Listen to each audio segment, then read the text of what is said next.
آپ کو بتائیں کہ بانی پی ٹی آئی کا آکسفورڈ یونیورسٹی کا چانسلر بننے کا خواب ادھورا رہ گیا ہے اور حتمی امیدواروں کی فہرست سے باہر کر دیا گیا۔ آکسفورڈ یونیورسٹی کے چانسلر کے انتخاب کے امیدواروں کی فہرست جاری کر دی گئی، جس میں بانی پی ٹی آئی کا نام شامل ہی نہیں ہے۔ اس حوالے سے مزید بات کر لیتے ہیں، ہمیں جوائن کر رہے ہیں اینالسٹ علی شاف صاحب۔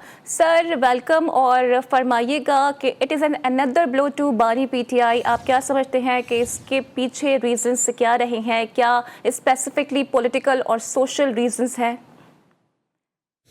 دیکھیں، بہت شکریہ آپ نے بات کرنے کا موقع دیا، مدعو کیا۔ دیکھیں، یہ جو عمران خان صاحب کے ساتھ ہوا ہے، ان کو آکسفورڈ یونیورسٹی کے جو چانسلر کے انتخابات ہیں اس کی فہرست سے ان کا نام جو نکالا گیا ہے یا ان کو شامل نہیں کیا گیا، ان کے کاغذات نامزدگی مسترد کیے گئے، اس کے پیچھے کئی طرح کی جو ہے وجوہات ہیں۔ سب سے پہلی بات یہ ہے کہ عمران خان صاحب کے پیچھے کہ اس کے پیچھے پولیٹیکل موٹیو تھے۔ وہ پولیٹیکل موٹیو کے تحت جو ہے وہ یہ انتخابات لڑنا چاہتے تھے۔ وہ پاکستان میں چونکہ اس وقت ان کے ساتھ جو معاملہ چل رہے ہیں اس کو ایز اے پولیٹیکل کمپین جو ہے وہ پاکستان میں استعمال کرنا چاہتے تھے۔ وہ ایکسپورٹ کا ایک ادارہ ایسا ہے کہ وہ نہیں سمجھتا کہ وہ چونکہ ان کا ایک نام آتا ہے، وہ اپنا نام صاف نہیں کرنا چاہتا تھا، وہ پولیٹیسائز نہیں ہونا چاہتا تھا۔ ایک تو یہ وجہ، دوسری بڑی وجہ یہ ہے کہ پی ٹی آئی کی یہ بھی کوشش تھی کہ عمران خان صاحب کی ایک کوشش تھی کہ یہ چانسلر جو ہے وہ بنیں گے اور چانسلر بننے کے بعد کچھ کمپلشنز ہوتی ہیں کہ پھر آپ کو حلف لینے کے لیے وہاں پہ جانا پڑتا ہے، پھر برطانیہ کی طرف سے سفارتی دباؤ بھی ہو سکتا تھا پاکستان کے اوپر، پھر وہاں پہ کچھ ایسے ایونٹس ہوتے ہیں، فنکشنز ہوتے ہیں جہاں پر چانسلر کی جو ہے وہ موجودگی لازمی ہوتی ہے۔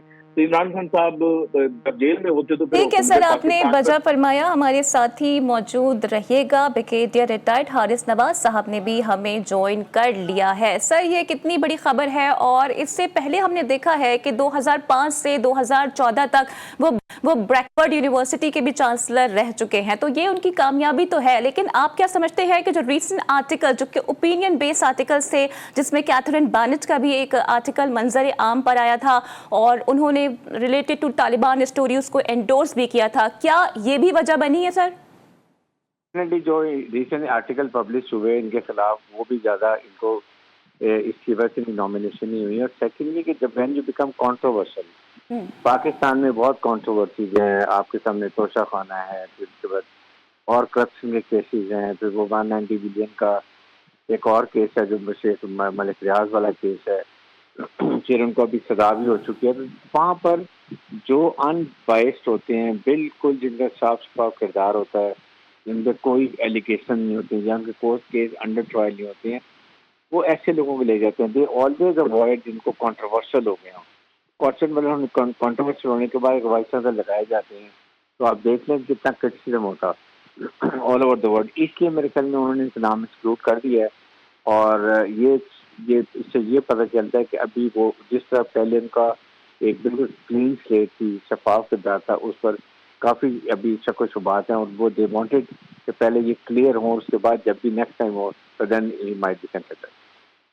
ٹھیک ہے سر، آپ کا پوائنٹ آ گیا ہے، اور ڈیفینیٹلی بانی پی ٹی آئی کے لیے بھی یہ ایک بڑا دھچکا ہے، کیونکہ آکسفورڈ یونیورسٹی کا چانسلر بننے کا ان کا خواب ادھورا رہ گیا ہے۔ علی شاف صاحب جو کہ سینئر اینالسٹ ہیں، اس کے علاوہ بریگیڈیئر ریٹائرڈ حارث نواز صاحب ہمارے ساتھ موجود تھے۔ سر، آپ دونوں کے وقت کا بہت شکریہ۔